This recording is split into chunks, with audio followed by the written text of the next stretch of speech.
So we started TripAdvisor in 2000. We tried a bunch of different stuff and literally turned the company from a can't see anything here to real revenue in December of 2001 and profitable in March of 2002. We got an offer for $200 million cash in 2004. And then IAC spun out all of their travel asset into a group called Expedia Inc. And then we continued to grow as a pure media company under Expedia. Let's just say there was a bizarro world where they bought you for $200 million and they said, Steve, we don't actually even need you as the CEO anymore. Would you still have taken that deal?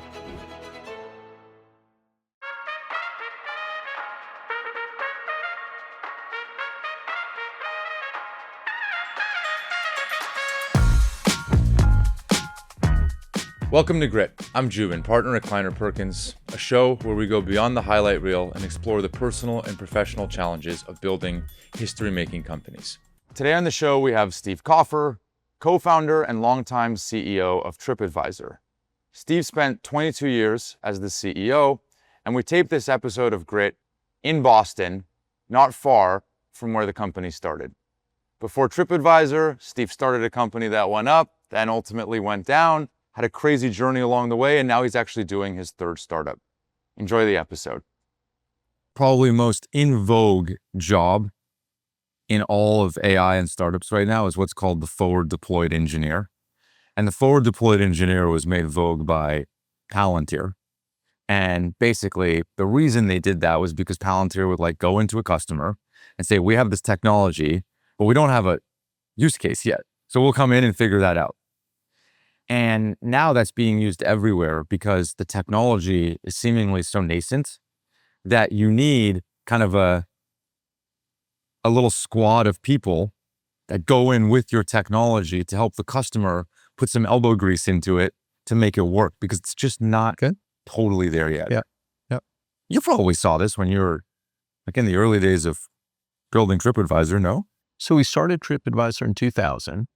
The .com had gone, boom at that point. So we started as a B2B company and we were just going to build, the world's coolest search engine for travel and license it to other travel players, the ones that already had the eyeballs. And in 2000, when you were building the company, what was the state of the underlying technology like? Well, it was from the ground up an internet-based company. So browser, and then we had to decide, was it a single server replicated or a 2-3-tier architecture, et cetera. And I can't even remember those discussions. I wasn't the CTO of the company. And again, we were B2B. It took us a year and a half or so to pivot to the B2C. And by that time, the technology had changed a fair amount. So I was always as an engineer, an engineering manager background, I was always in the camp of hey, let's get it working. It doesn't have to scale infinitely now because we don't know if this is the architecture that we're going to stick with. We don't know if this is the right pivot for the company as we were trying to pivot. So it was a get a lot of stuff out there type mentality. And in 2000, what was the state of the travel industry?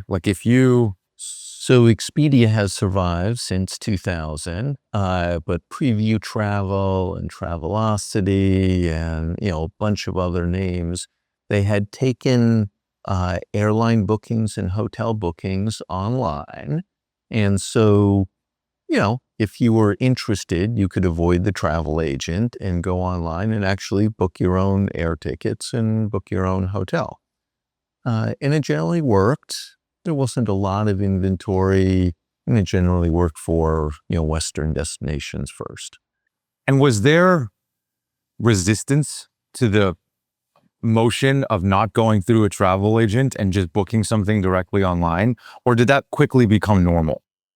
It pretty quickly and fairly steadily became, of course I'm booking this online, because there wasn't much of a benefit to going through a travel agent to book the airline ticket other than the convenience. Yeah.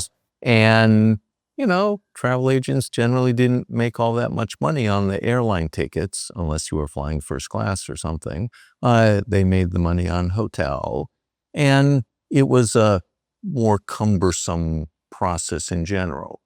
As the generations moved up, and in 2000, I had used a travel agent before. And in fact, the origin story of TripAdvisor came from me using a travel agent and being pretty frustrated with the process.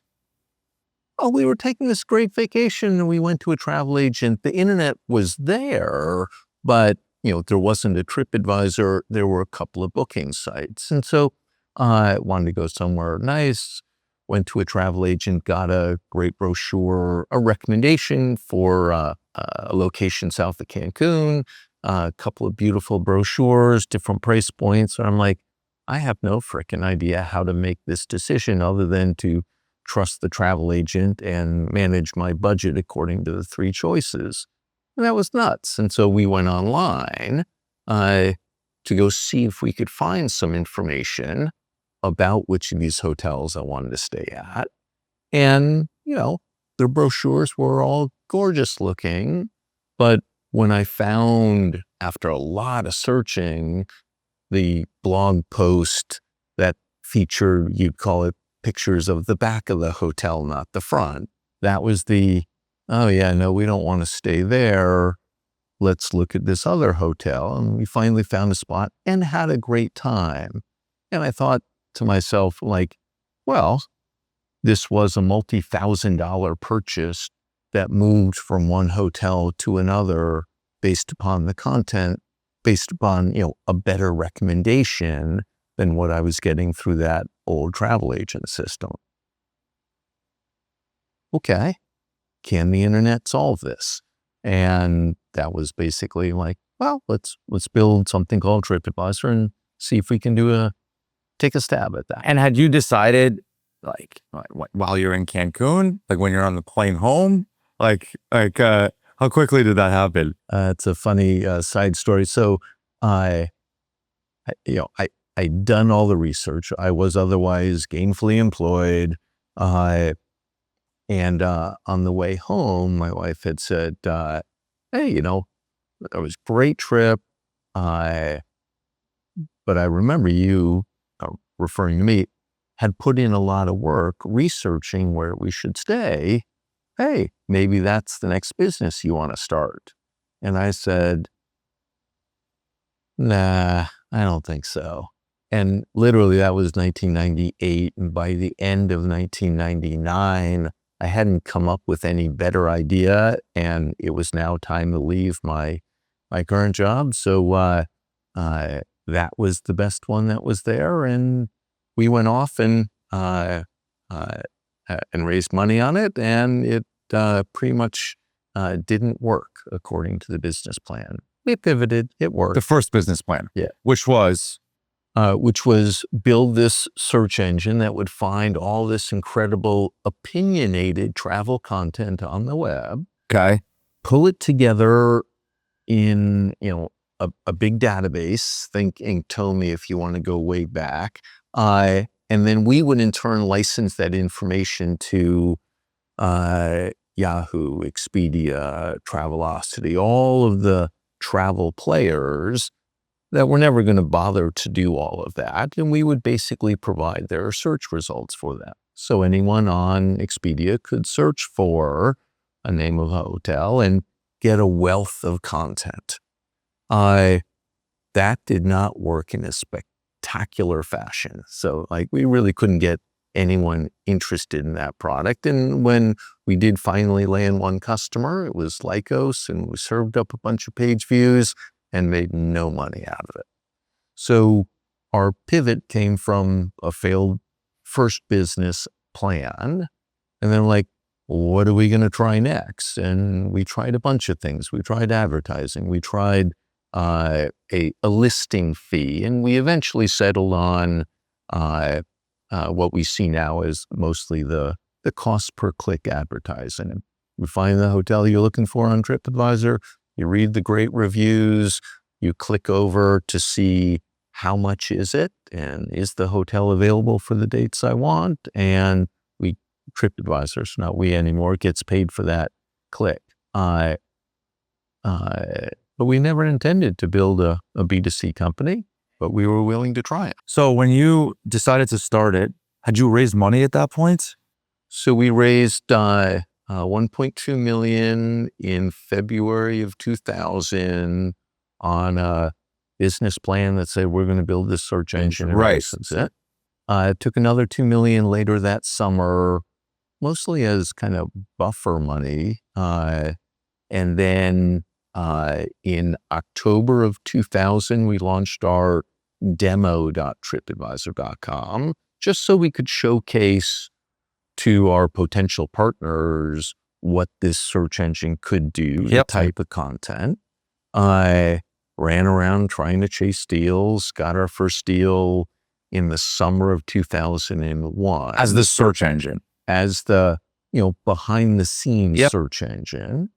So again, the TripAdvisor brand, we were not trying to build that brand. It was a licensed deal. And by the end of the summer 2001, the business had literally gained just no traction. We had made $500 in the history of the company at that point. Over a year or so? In the history of the company. So the deal that paid us $500 had run for about 3 months. Okay. And so it's like, didn't pay for the free Monday lunches we had offered everyone, all 10 of us in the company. And then September 11th happened, September 11, 2001. And you're in the travel industry. I'm like, oh, all shit's hit the fan. No one's traveling anywhere, period, full stop. How long it's going to last, don't know. A lot of the travel industry lives on pretty thin margins. So if you cut out travel for a couple of weeks, that's hard, big changes. And our pipeline dried up and we said, okay. And I actually went to the board at the time and said, hey, not looking good, business model not working. Even if we found 10 more clients that were as big as Lycos as a client, it's not going to do it. So I can kind of give you 10 cents back on your invested dollar and close up shop. It's kind of how much we had left. Or you can tell me to keep pivoting and pivot and try some new stuff. And they candidly said 10 cents back on the dollars and isn't worth it. Don't go bankrupt, close up shop nicely. But in the meantime, see if you can figure something out. And we were more than willing to give it more than the college try. And we tried a bunch of different stuff and literally turned the company from can't see anything here to real revenue in December of 2001 and profitable in March of 2002. While you're pivoting into other ideas, this is also coming off of the heels of your previous startup, right? Which also had this like crazy boom that went up and then eventually a bust that kind of like a precipitous fall. Yep. And so you're probably not feeling king of the hill coming off of the heels of that. Right. But you still had the energy to take another kind of like couple to the chin and keep trying different things. The first company, it was a blast and it taught me so much, ultimately very unsuccessful, but taught me so much. I didn't know shit about business. I was an engineer from school. We grew the company. It was a good product that mostly worked. And then we missed a market turn. Then we missed another market turn. And then, we were left selling something that not enough people wanted and a couple of layoffs. And then company was sold, for a little bit, but nothing to the common shareholders and employees. So a great learning experience, but wholly unsuccessful at the end of the day.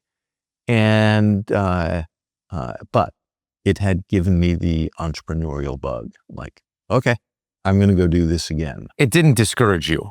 Far from it. I'm like, wow, I wasn't running the company, but I was on the management team, and the company made so many phenomenally bad choices along with a bunch of good ones along the way. I'm like, great, I get to go do this again and avoid all of those mistakes, apply all of the learnings that I felt I had got. And, made the vow when starting TripAdvisor. I'm like, hey, here's a whole lot of stuff I'm not going to do. I'm going to do my damnedest not to make the same mistake twice. I'll make new ones. I'm going to apply some more careful management as we grew. But absolutely, I was in it. And even when I genuinely thought TripAdvisor was going to be another failure, I wasn't at the point where I was starting to think about what was next, because I'm a very focused individual on what my task at hand is. But in the back of my mind, I'm like, okay, I'll go figure out another startup to do. Travel was not in my blood. It was just the best opportunity that came along at that time. Isn't it funny how that happens? Like catching the startup bug independent of the outcome. Like when my first job out of school was a startup, raised 130 million from all of the fancy venture capital firms. And I think we did maybe no more than $1 million of revenue max off the back of like one customer with 130 people. And like, then, the layoffs came, and I remember thinking, like, on the one hand, like, this is miserable. Like this is not a fun way. Like, it'd be much more fun if this company worked. Yeah. But then on the other hand, I'm like, this is magic. Like, we're just trying to invent something that just doesn't exist. And you go talk to customers, and then you come back, and then you try and build something else, and then you go, it's like, it was almost like, is this real? Like, I can just send an email to anybody, pitch what I was thinking. They respond and say they like it. Then they get on the phone, then they talk to us, and then we go build something after a couple meetings. It's like, I was like, is this how this goes? Like, this is how, like, you can just do this in the world? And there is something very, magical about that. I also somewhat rare to be able to have that first opportunity with that type of funding. That's a lot of money. Most of the entrepreneurs I talk to are in the, hey, side hustle, want to invest their full time in it, looking for a way to raise $1 million, $2 million, something to get started, so they can literally quit their day job and focus on it 100% of the time. And hey, they're creators too. They're trying to figure it out. They love doing that market feedback, but they also have the bills to pay. Yeah. I was a low on the totem pole guy, but we raised too much money. Like, I actually think it would have helped us if we raised much less money. When you did the fourth pivot into what ultimately became TripAdvisor, how quickly did that start to work? That worked pretty instantly. So, the first pivot we tried was like, hey, we're going to do some banner advertising. And mind you, the company is now 7 or 8 people. And revenue is the only thing we're caring about because we're about to go out of business. So, like, how do you see whether banner advertising would work? I just copied a travel banner ad that I found online, put it on our site, because I just needed to see whether, since we were a travel site, the thesis was a travel banner ad would get a much better click-through rate, and then we'd be able to sell it. Turns out it didn't matter.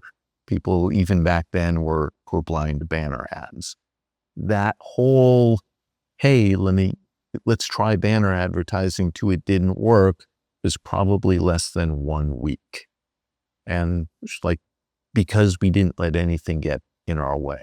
The next one was, a permanent listing. So hey, hotels, restaurants, come and pay us $100 a year and you'll get a lifetime or a 1-year listing of your business with your phone number and URL. We already had the business, but it would give users a direct way to contact.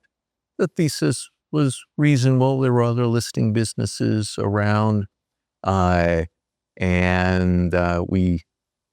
one of our 10X engineers built a way to collect the money in a day or two before Stripe, before it was really easy.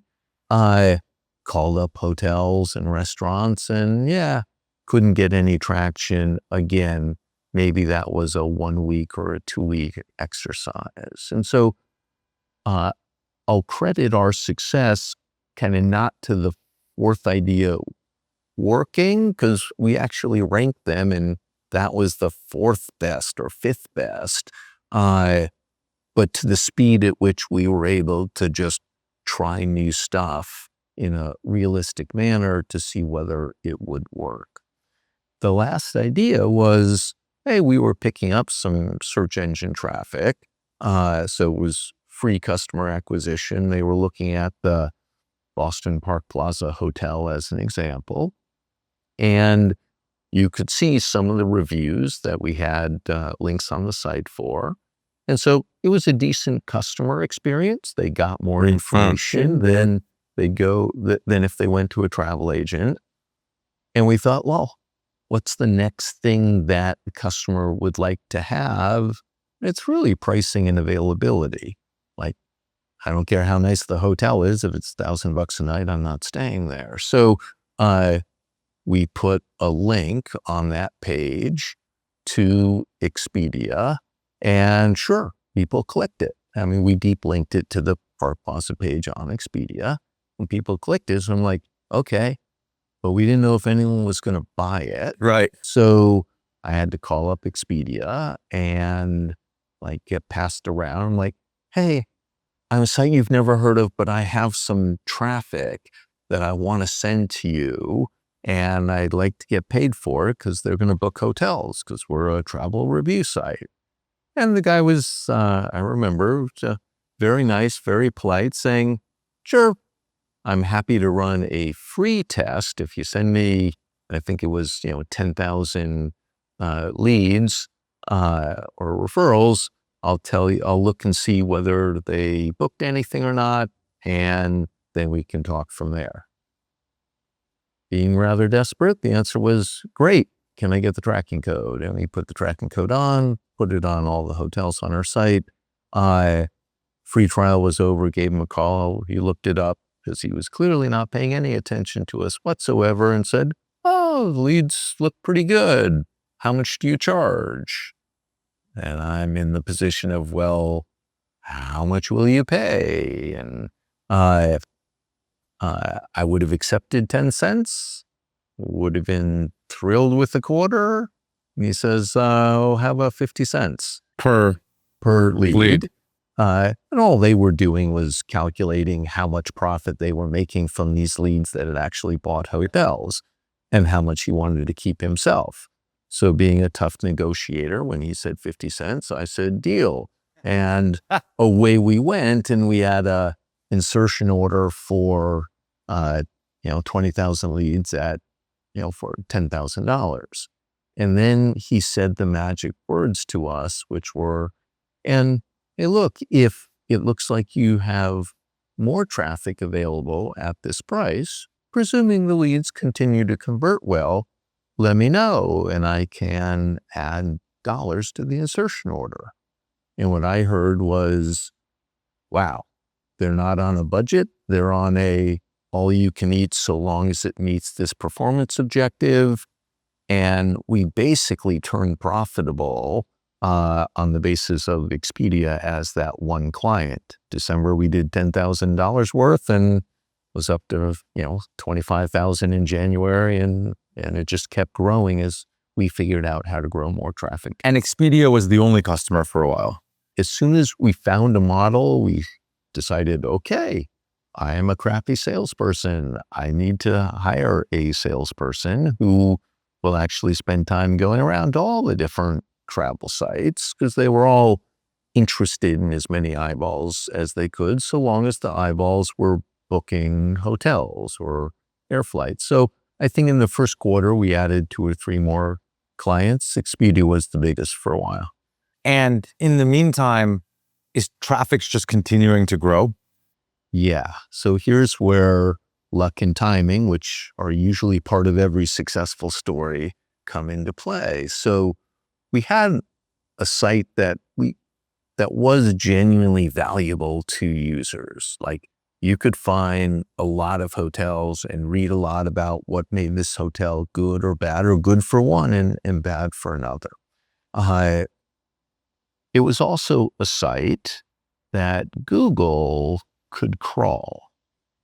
And if you think about back in 2001, 2002, 2003, the big travel sites were all database driven, and Google was not adept at crawling through all those funky looking URLs. So we were a site that was updated frequently, where people, when they landed, they stayed and looked around a while, and was crawlable to the tune of, we probably had 100,000 hotels at that point, 100,000 pages. And so we were exactly what the search engines were looking for: fresh, up-to-date, long dwell time, crawlable, structured content. And, we mastered the SEO game early on when our competitors didn't. And so Google kept saying, as Google continued to grow, we both rose in the rankings, and Google continued to send us everyone as travel was moving online. So Google would push travel to TripAdvisor. TripAdvisor would push them to Expedia or another booking site. And then at some point, all of these things start to converge, meaning Expedia starts to do the, ranking and reviews. TripAdvisor starts to do the booking natively. Google starts to try and eat the world. Like, all these things start to happen all together. How long before that? How long before you didn't have your own little segment? We saw that it was working in 2002, Yeah. and now it's just scale. We got an offer for $200 million cash in 2004. Only 2 years later. 2 years after it was working. Okay. Right. 4 years of existence for the company, and it was $200 million, life-changing money for everyone. So we took that offer. From who? That was from Interactive Corporation, Barry Diller's company. More of a holding company, and we stayed within that for 1 year. And then IAC spun out all of their travel assets: Hotels.com, Expedia, Classic Vacations, Hotwire, and TripAdvisor, into a group called Expedia Inc. And now we were running as a division of Expedia Travel Company. That was going to be interesting. From my perspective, could I keep my relationships with all the other travel companies now that we were part of Expedia? Right. The answer was yeah, we were able to. And then we continued to grow as a pure media company under Expedia, doing a bunch of acquisitions. And then we eventually spun out, or Expedia spun us out to be an independent public company in 2011. Not much had changed from when we were acquired to when we were spun out.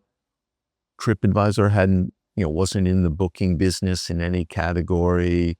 Expedia had started to collect reviews, but it took them a long time to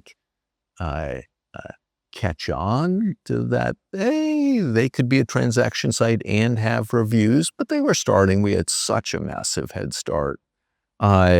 And most of the other competitors that were trying to do reviews kind of gave up because we had such a big advantage. Then as TripAdvisor grew, and now we're talking hundreds of millions of users a month. So we're actually bigger in volume than Expedia, I think, at that point. Well, But they were way ahead revenue, to be clear. We were very profitable when they bought us, and we were, throwing off a couple of $100 million in profit each year as we were spun out independently. So it was still, up and to the right growth-wise. And then one of the decisions that we wanted to do was, hey, being a media site, our incentive, unfortunately, it was great business, was like, hey, get someone in, help them figure out what they want to do, and then get them off our site, because that was our paid link over to Expedia. We'd like to get them as a member along the way to remind them of all the stuff that we have to offer. Well, we thought, hey, what if we also started to do some of the booking? And so we would let people go off to Expedia if they want, but especially if you're on the app, wouldn't you just rather press the book now button? Totally. And stay on trip? And so we built that in partnership with Expedia and Booking.com and Hilton, kind of the other hotel chains, so that at the end of the day, they were kind of responsible for the booking. They got to count it as a direct booking for them, if you will. But the user, we hoped, would be trained to come back to book on TripAdvisor. And that was a partial success, but it was a revenue hit, and we didn't see as fast of a pickup as we had hoped in terms of repeat bookings. So maybe we should have stuck with that for longer, but we ended up kind of discontinuing that effort after a while. What scale was the company at when you sold it for $200 million? I don't remember the exact numbers. I'm going to guess in the 50 million revenue, 20 million EBITDA, something like that. My gut tells me even back then, you sold early. Absolutely. Because, I guess you have the tapes. You can look 10 years later, the business was... Yeah, hands down. Was it a financial decision? Like what you had said, it's $200 million, it's going to be life-changing money. Was it a money decision? It was a combo of money and risk. So that none of the founders were kind of independently wealthy. The notion of venture buying out X percent of founder shares wasn't common back then. It was more seen as, founders becoming risk adverse, or founder isn't all in if they've sold some of their shares. Truly ridiculous. Glad that's changed. If I could have sold, half my shares, we would, and to pull that money off the table, of course I would have been as much all in, and we would have stayed independent. You think so? Yeah, because we were on a tear. But this was a 10 to 20x return in 4 years for investors. It was life-changing, kids through college, retirement all set for founders. So it was a risk. And I had seen in my past company the grow until you don't down, because the market turns or something changes. So I had already tasted the notion of, hey, my shares at the prior company, Centerline, are worth millions. Well, actually, they're worth zero. So I had, there's some of that scar tissue left. But the biggest reason was probably, I don't know if it was the biggest, a major reason was that Expedia was our biggest client. And if Expedia decided at the time to say, we're going to pause our traffic acquisition, because our contracts were all, 48-hour out. Right. Expedia wouldn't have noticed anything. They were growing at X percent a year. We were a teeny tiny part of their traffic because we were a teeny tiny company, right? We would have gone from massively profitable to barely break even. Okay, so the acquiring company has the ability to say, hey, Expedia, can you turn off TripAdvisor for the next year? We want to make them sweat. Yeah, they have a ton of leverage. And then I'm running a break-even company. Right. And not out of business. We had diversified enough. but that was a lot less exciting than the growth trajectory we were on. Yeah. And at that point, you had kids at home? Oh, yeah. Let's just say there was a bizarre world where they bought you for $200 million, then they rolled you up into Expedia proper, and they said, Steve, like, we don't actually even need you as the CEO anymore. Would you still have taken that deal? That was actually my assumption of what was going to happen. Oh, really? We were being bought and folded into Interactive Corp as a big holding company. And I just assumed the bureaucracy, hey, we need the 3-year plan, the 5-year plan. We're calling you to corporate every other weekend. We're blah, blah, blah, blah, blah. Micromanaging was like, I will absolutely committed to staying for at least a year. I'd love to stay forever. I think the company's doing awesome. I promise you I'll stay or I promised myself I would stay for a year for reputational reasons, but I was pretty convinced I was not going to like working in a big company. And I would have had the same opinion if it was into IAC or into Expedia. And absolutely $200 million, great. I could retire if I want to, never crossed my mind, of course, and then it would be off to the next adventure. That was my expectation. That was fine. Very worthwhile trade-off financially. And when I got to be part of Expedia, they basically said, hey, one of our principles is we buy companies and we let the management team run them because we found that works the best. And I'm like, really? You'll let me do anything you want? Anything I want? And they say, not anything. You can't settle litigation for more than $5 million. You can't, rent real estate for more than X dollars. I'm like, none of the shit I was ever going to be doing. So like, I really got to run the company independently. And then when we got folded into Expedia, I had a single boss as opposed to more of a board structure at IAC, but nothing changed. Was it Dara? It became Dara in another year or so. Okay, who now runs Uber? Yeah. So I mean, I worked for Dara for almost all of when TripAdvisor was part of Expedia, and then he was on our board on the Trip board for a little while. You said obviously I wouldn't retire, and then I would go move on to my next adventure. Yeah. Why is that obvious? Oh, I love creating stuff. I got in that entrepreneur bug. Like when I finally stepped down at TripAdvisor after this 22-year run, I didn't have the next idea I wanted to go start, but I looked back and said, okay, I with board's permission, I can continue to keep running TripAdvisor, but in my heart, I always wanted to go start yet one more company. And obviously the ideas weren't coming to me. I was going to have to quit my day job to go look for them. And so it took a long time to quit, but that's eventually what happened. I left, I settled down in my home office to go figure out where did I want to pour myself into.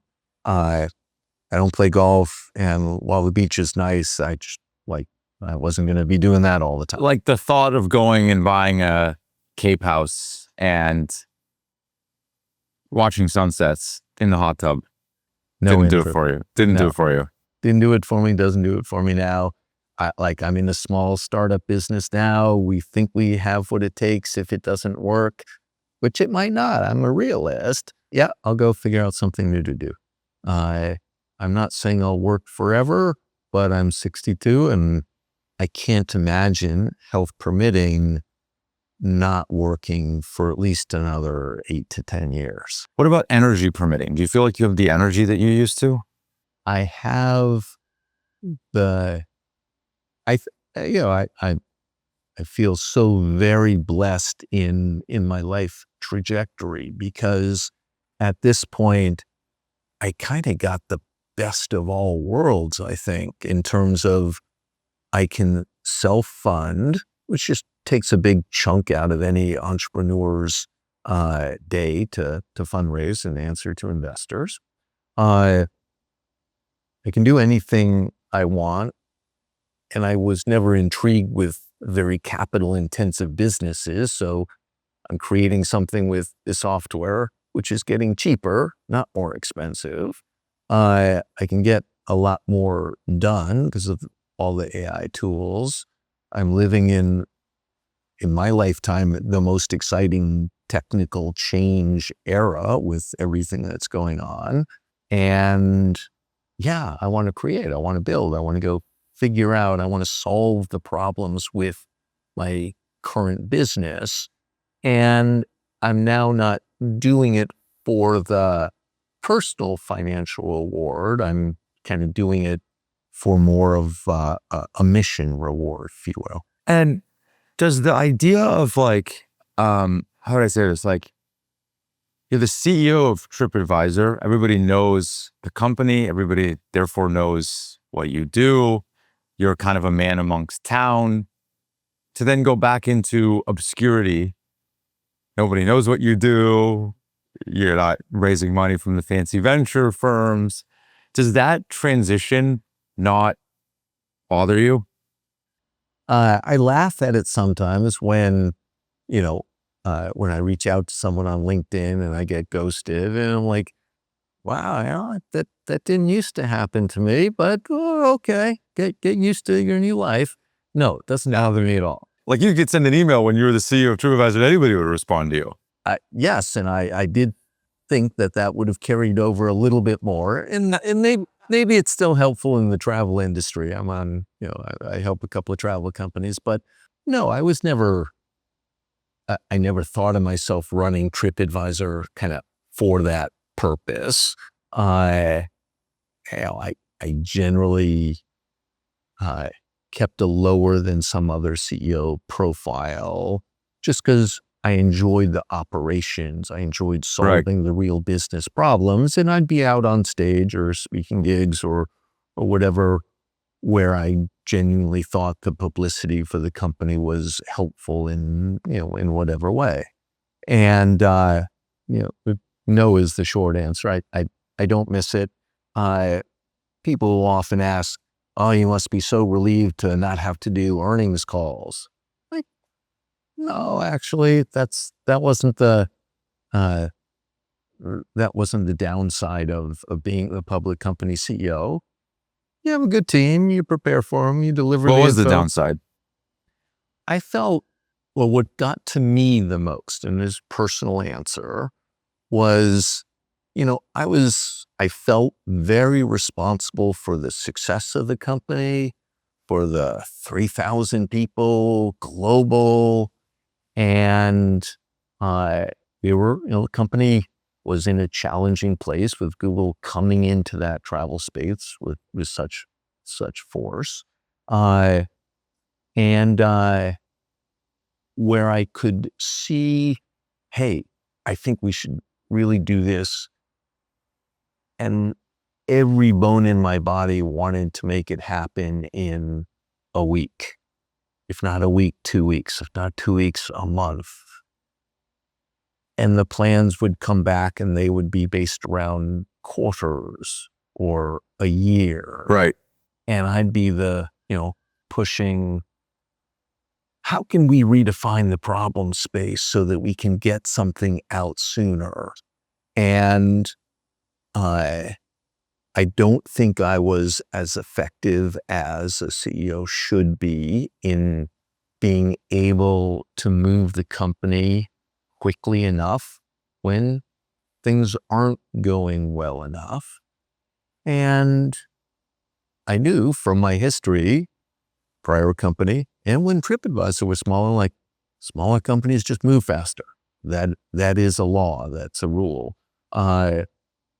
And maybe it was time for me to give up the seat to somebody who enjoyed figuring out how to move the company quicker, how to communicate to the entire company about the need for the speed, for the change, for whatever it might be. Whereas I viewed that as, we've all agreed, let's just make it happen fast. Right. Come on, guys. And that's just much more of a, startup cowboy. Also, it was like, what, 20 years that you were the CEO? Yeah, 22, yeah. Like 22 years of doing anything can get repetitive. Yeah, absolutely. I didn't feel like I had lost my creativity in terms of ideas, but I had lost some of my stomach for just the generic management of this many people. Yeah. And so like I was very public in my, well, what are you going to do next? I don't know, but it's going to start off as a 1-person company or a 20-person company, because I thought I might, buy something or join something small, but it won't exceed 25. I'm like, I just want to start where I can get back to the days where I know everyone's name, I know their kids. It's a real small, effective team with all the agility that comes with that versus TripAdvisor with its massive user base, massive number of customers. There's some things you just can't change very quickly because a lot of people depend on A, B, and C. Can I read you a text that my mom sent me this morning? I swear to you, I can't script it any better.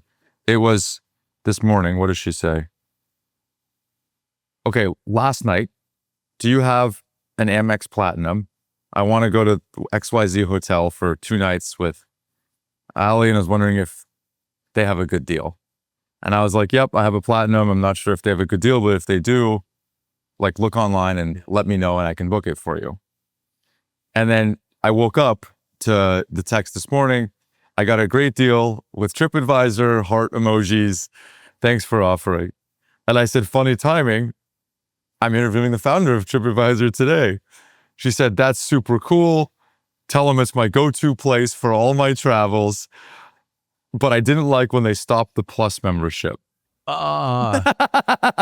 It's me and the little dagger there. So she said it was, yeah. And she said, and I said, so you got a half off from TripAdvisor? She said, yeah, it cost me half the amount. Wow. She did find a good deal. So TripAdvisor Plus was our COVID invention. Okay. As the political saying goes, never let a good crisis go to waste. Sure. We were able to secure enough, bank loans to go through, like TripAdvisor was profitable since that very first quarter in 2002, every quarter until COVID, where revenue dropped 90% and, shit hit the fan. Worst day for the company as we had to do layoffs and that sort of stuff. But in the vein of, hey, now that expectations are nothing, what can we reinvent about our company? And our answer was TripAdvisor Plus, which should have been done differently. Happy to admit those mistakes. I love talking about what's coming because it gets the company excited, the users excited. And this one I probably talked too much about because it got hotels very unhappy. And it was a subscription program that gave you better rates on hotels than you could find on anywhere else. Interesting. On Expedia, on Booking.com, or frequently on the hotel's own website. And so it was what we call a paywall. It was a paid subscription. But the deals we were surfacing were such that, hey, if you spent 3 nights in New York and stayed at a mid-range property, the amount you would save paid for the entire annual subscription in just that one hotel stay. And we had this massive traffic funnel looking at hotels, getting ready to buy them. Right. And we had an opportunity to say, hey, don't buy it on Expedia. Right. Buy it with us, cheaper price, right. Trip Plus membership. They, as Mom pointed out there, they discontinued the product after I left. And that kills you. I understand the reasons in terms of. It kills you. You could say it. I will say it. I understand. I'm being empathetic here. I understand the reasons, given that it takes a little while to build up that level of loyalty and see the increasing renewals that come. And, to my detriment, we didn't build up enough, in my hindsight view, campaigns around talking about it, because we were also trying to grow back our revenue after COVID. But I absolutely believe the product for TripAdvisor deserved to be a success and would have been a success eventually, because of all that kind of free trial that you can get. Yeah. Wall Street certainly agreed with that statement, because when we talked about Trip Plus on the first earnings call, stock did very well, because the logic of the thesis showing, hey, we have all these buyers, all these travelers, they're looking like your mom at this hotel, and hey, would she have signed up for a $99 product in order to save $300-400 on this hotel stay? Sure, kind of a no-brainer. So unlike other subscription products, we didn't have a true cost of customer acquisition. They were already on our site. Yep. And we weren't forcing anyone to do it. They could then go click off and spend more on Expedia. Yep. So we generated meaningful numbers of subscriptions. It just wasn't quickly profitable enough. I'll tell her that you share her dismay. I've used the product myself many times, and like, damn, I saved some money on this thing. Yeah. They're killing it. Are you a traveler yourself? Sure. I've been referred to by the New York Times actually as an average traveler. That was, I think, one of their headlines when they did a bio on me, because everyone assumes if you start TripAdvisor, you're the guy that would do wanderlust. Yeah, I wanderlust. Oh, if you had a year off, would you go travel the world? Yeah. Like, hey, no, I'm more boring than that. Of course, I love to travel. I've been blessed by being able to see a whole lot of places in the world, mostly for business reasons. And then, hey, I travel for fun like everyone else and love scuba diving. So, But nothing crazy. Nothing crazy. And I'm curious, like when you would travel for work, it would take you all over, I imagine. Yep. That must have been cool. Yeah, it was mostly visiting offices, Tokyo, Beijing, London, Paris. Those are pretty good places. Sydney, Australia. Yes, all delightful places to visit. And, I would do my Asia swings, and I'm like, yeah, I go to the kids. Hey kids, dad's going east for a week, 10 days.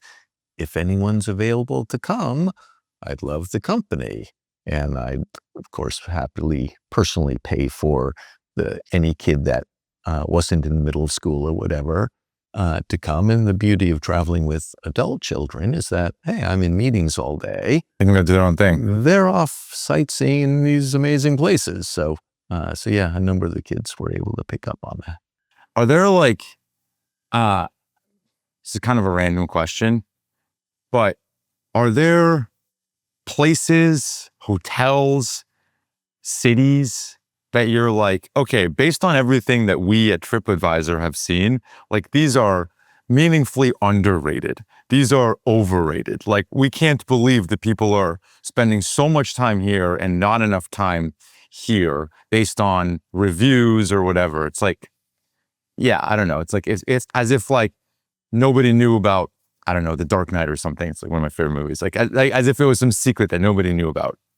TripAdvisor at times have, if you go back in the annals, have published the, top 10 up and coming places or 10 undiscovered.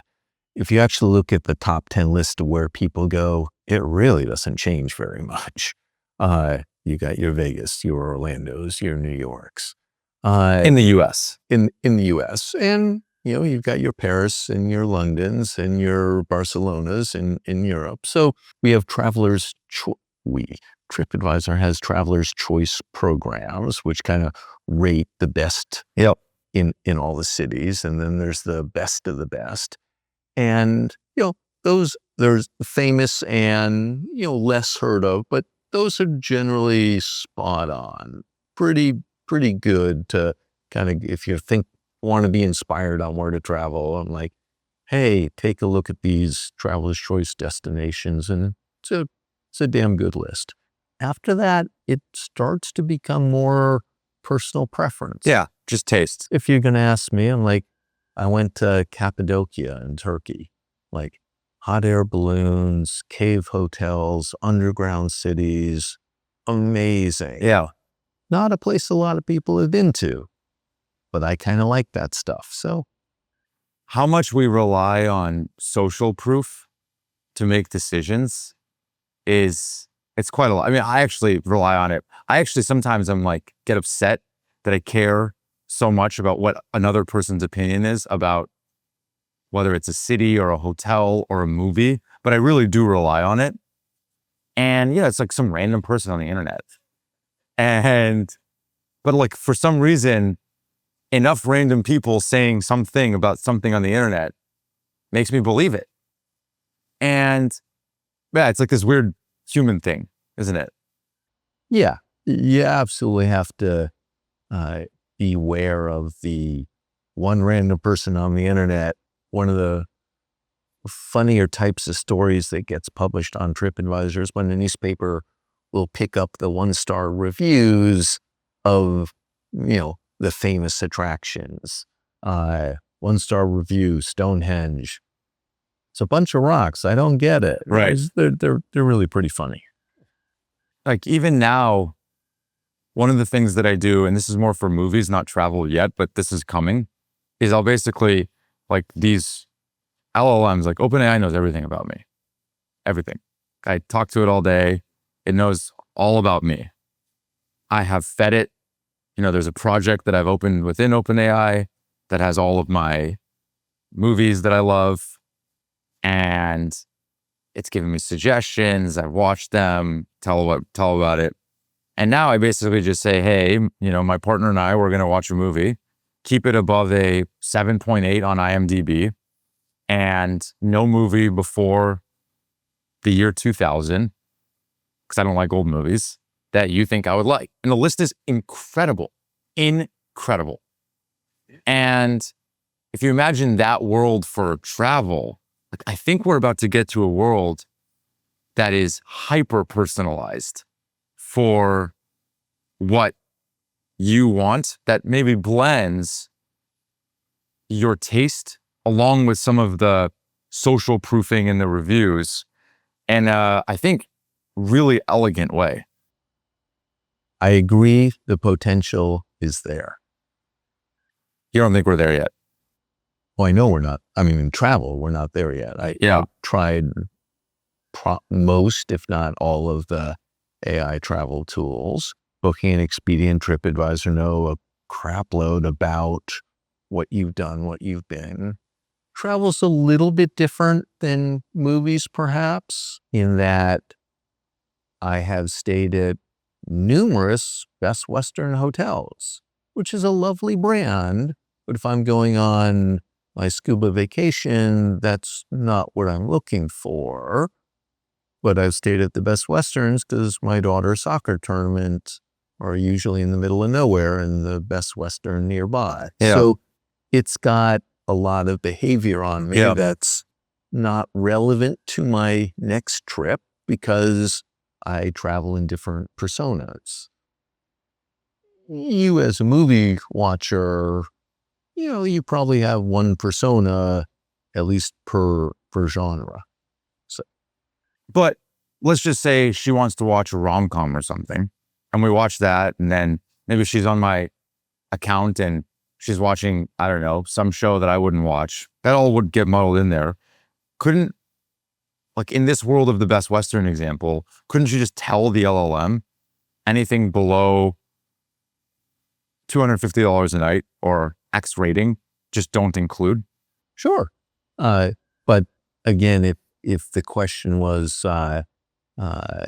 hey, I'm looking for a great destination or a more discovery orientation, it might be hard if you looked at my travel history to figure out, was I there on vacation? Was I there on business? Was I there on my daughter's soccer tournament? And so I from experience, from the experience of trying to personalize listing results on TripAdvisor based upon past history, it's both hard to have enough history, and without asking or without the user telling you, it's hard to know what persona that traveler is in. That's in part where I think an AI travel style agent is perfect for all the companies, because it's a model people are used to. They want to talk about where they want to go and where they want to stay. They want to express it in English more than they want to click filters. It's a dialogue. Like, the AI can ask intelligent questions about, hey, what price range for the trip were you looking for? Yep. Exactly like a travel agent used to do. And then, it doesn't yet, but it could have instant availability and pricing and the wisdom of the crowds and the wisdom of what it knows, what you've been able to share. Not everyone has shared their life as you have with the LLM. And frankly, Google is still in the best position to do that because they've seen so much of my life already with search results and everything else. Yeah, it is interesting that you think the form factor is actually a AI-based agent, like a travel agent, like what's old is new again. Yeah. When I think of booking a flight, I really don't want to hear a travel agent giving me a list of departure times. Right. A list on a screen, perfect. I get exactly what I want as quickly as I want. Talk to me about, asking me questions. Totally. You're driving, you're just talking back and forth. You settle on Maui. At some point, I'd like to actually see the pictures, but I just think of myself as having a conversation with my computer screen as an agent. And I think that's eventually going to be a delightful experience. Yeah. And at TripAdvisor, that's what we were trying to do, create a delightful travel planning experience. And we got so much of the data there. And as proud as I am of the business of the site, I wouldn't ever say it was a delightful, easy experience to plan the trip. Totally. Now, I genuinely believe now it can be. Totally. What are you doing now? Do you want to talk about that briefly? What are you up to? You're back in the early days. Back in the saddle as an entrepreneur. So after leaving TripAdvisor, I'm like, well, I want to go contribute. I want to go build something. And because TripAdvisor, was touching a couple of billion people a year, I kind of gotten addicted to the idea of I wanted to do something that would have impact, either on a small scale, life-saving healthcare type impact on a small population with a disease or something, or broader impact measured in terms of millions of people that cared about whatever I was doing. So, the proverbial, hey, you had a great idea for a new tennis shoe, a new fashion, whatever. Like, nah, I don't care. World doesn't need another one of those. Might be a great business opportunity, but I wasn't interested in just building another business for the sake of it. So I had always, I had a lot of experience with the affiliate marketing model of commerce on the internet. TripAdvisor lived off of it. It was cost per click. I knew from Commission Junction and everyone else, the hundreds of millions or billions of dollars flowing through, hey, if I can get you from this site to click on a link to go over that site and buy something, there's an affiliate fee in there. And as that's thinking around the back of my mind, I look over at Amazon Smile, which I thought was a great program that Amazon had put together. You sign up on smile.amazon.com. 0.5% of everything you bought on Amazon went to the charity that you selected when you signed up. And the trick was the catch was you had to remember to go to smile.amazon.com. Amazon launched the program 12 years ago as an affiliate program to wean people to start the shopping on Amazon instead of Google, so they wouldn't pay that Google search tax. I'm kind of summarizing the whole story. But after 10 years, on Amazon alone, at 0.5%, with all of the various exclusions, they were donating $100 million a year to charity. I thought, that's pretty cool. And then, of course, I was all upset because they killed the program a couple of years ago.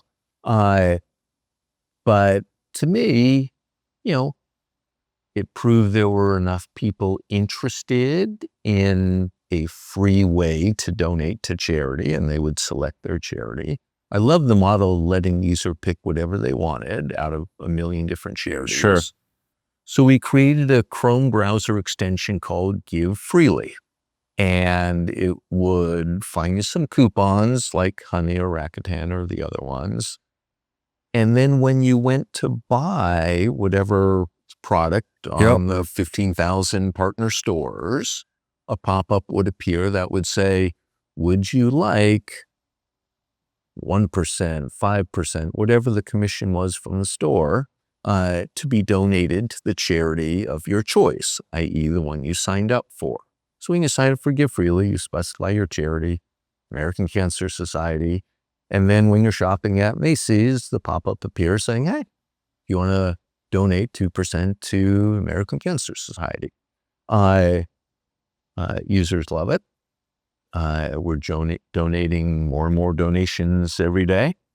The percentage that we show, all of that money goes to the charity, so we don't keep any of it because I'm self-funding the company. I view this as, hey, if instead of me giving $1 million to one charity, I can invest $1 million and 10 million or 20 million get donated to the charities that people love. That's a 10 to 20x return on my investment. Yeah. Awesome. So it's, early days, but we've got all the pieces working. Our challenge is distribution. While, I post on my LinkedIn profile. Yeah, nobody knows. And everyone says, hey, great idea. And if half the people that said great idea actually installed it, I'd be doing better. So it's what's the advertising model? And I have to say, when I asked GPT and Gemini, hey, how can I have done a lot? Useless answers. Yeah. Or rather, very boilerplate Totally. answers. And so, the human ingenuity of like, okay, what's going to be our method to crack that distribution challenge? I'm willing to pay some marketing dollars for it. I'm willing to, more than happy to partner with other companies, potentially many different things. But I wake up in the morning, I go do my exercise, I take my shower, and I don't know if it's just me, but that's one of my best thinking times. Yeah.